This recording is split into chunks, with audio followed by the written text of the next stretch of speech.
પ્રધાનમંત્રી નરેન્દ્ર મોદી આજે કર્ણાટક અને તામિલનાડુના પ્રવાસે કર્ણાટકના બેંગલુરુથી કોંગ્રેસ પર કર્યા પ્રહાર. કહ્યું, કોંગ્રેસની ઓળખ પરજીવી પાર્ટી. તમિલનાડુમાં કોંગ્રેસે ડીએમકે સાથે કર્યો દગો.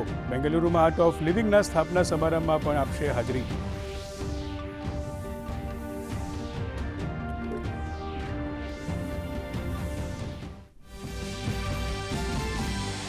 પ્રધાનમંત્રી નરેન્દ્ર મોદી આજથી 2 દિવસ ગુજરાતના પ્રવાસે. મોડી સાંજે પીએમ મોદી પહોંચશે જામનગર. જામનગરમાં કરશે રાત્રિ રોકાણ. આવતીકાલે સોમનાથ અમૃત મહોત્સવમાં થશે સામેલ. સોમનાથમાં વિશેષ મહાપૂજા અને ધ્વજારોહણનું આયોજન.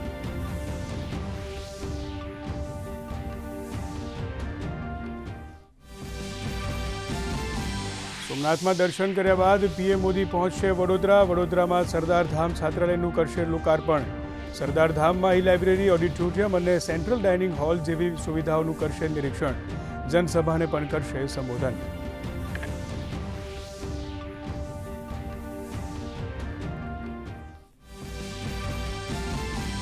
ટીડીકે પ્રમુખ વિજય થલાપતિ બન્યા તામિલનાડુના નવા મુખ્યમંત્રી. રાજ્યપાલે લેવડાવ્યા શપથ.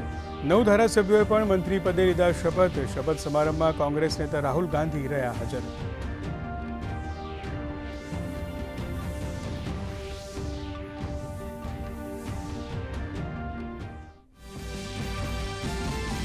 ઉત્તર પ્રદેશમાં યોગી મંત્રીમંડળનું આજે વિસ્તરણ. લખનૌમાં આજે સાંજે 6 નવા મંત્રીઓ સરકારમાં થઈ શકે છે સામેલ.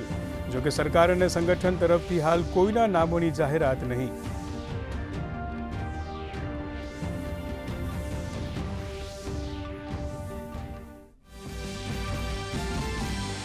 યુક્રેન યુદ્ધ અંગે રશિયાના રાષ્ટ્રપતિ વ્લાદિમીર પુતિનનું મોટું નિવેદન. કહ્યું, હવે અંત તરફ વધી રહ્યું છે યુક્રેન યુદ્ધ.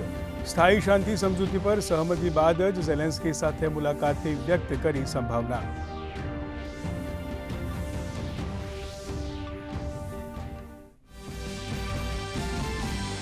રાજ્યમાં કાળઝાળ ગરમીનો પ્રકોપ યથાવત. 43.7 ડિગ્રી તાપમાન સાથે રાજકોટ સૌથી વધુ ગરમ શહેર.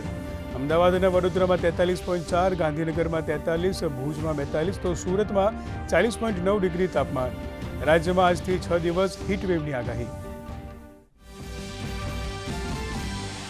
અને આઈપીએલમાં 2026માં આજે ડબલ હેડર રમાશે. પહેલા મુકાબલામાં ચેન્નઈ સુપર કિંગ્સની લખનઉ સુપર જાયન્ટ્સ સામે ટક્કર, તો બીજી મેચમાં રોયલ ચેલેન્જર બેંગલુરુ અને મુંબઈ ઇન્ડિયન્સ થશે આમને સામને.